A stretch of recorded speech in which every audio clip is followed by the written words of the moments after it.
uchaguzi. Tunachagua rais, tunachagua wabunge na tunachagua na nani?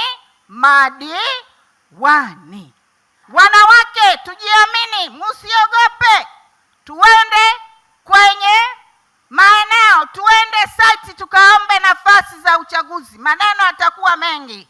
Mwanamke hawezi, huyu mwanamke gani? Mwanamke amefanya hivi, mwanamke amefanya hivi. Yote hayo ni katika kukurudisha nyumba. Usikubali hata siku moja kurudishwa nyuma. Wanawake ni lazima tusonge mbele ili tuingie kwenye ngazi za maamuzi.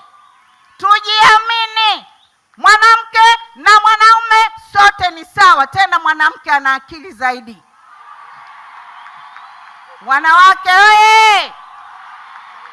Na mfano hai mnaona kwa Mama Samia Suluhu Hassan, na mfano hai mwingine huko mbali mnaona kwa Zainab Telaki ambaye ndio mkuu wa mkoa wa Lindi.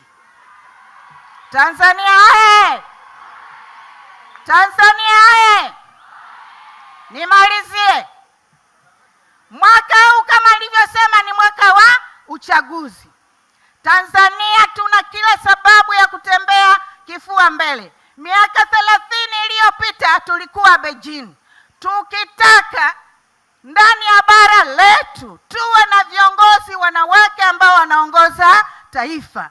Leo miaka 30 baada ya mkutano wa Beijing ambao Daktari Samia Suluhu alikwenda akiwa na umri wa miaka 30. Leo tunaitafsiri ile ndoto ya kuwa na mwanamke shupavu, mwanamke imara, si mwingine bali ni Daktari Samia Suluhu Hassan kuwa rais wa Tanzania. Tanzania aye! Tanzania aye! Ni lazima wanawake tusifanye ajizi. Rafiki wa mwanamke ni mwanamke mwenyewe. Anaposimama mwanamke mwenzake ni lazima amsaidie kwa hali zote. Tunaomba wanaume mtusaidie sana. Tunataka kura za historia ambazo hazijawahi kutokea ndani ya Tanzania na hazijawahi kutokea ndani ya bara letu na kote ulimwenguni. Wanawake wa kanda hii ya kusini, leo mnaonyesha kumuunga mkono, kumtia moyo wa kijasiri kiongozi wetu, mama yetu, Mheshimiwa Dr. Samia Suluhu Hassan, ambaye ameendelea kuongoza taifa hili. Na mnajua kuongoza taifa kubwa kama hili sio jambo dogo. Lakini mama yetu Mheshimiwa Dr. Samia Suluhu Hassan amemudu kuongoza taifa hili.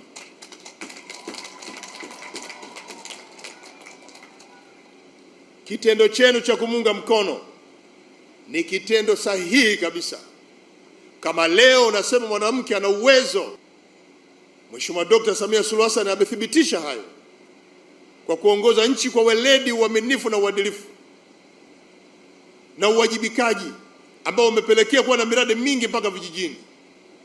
Wakina mama mpasi kukaa kimya, hebu tumpigie makofi mengi Dr. Samia Suluhu Hassan.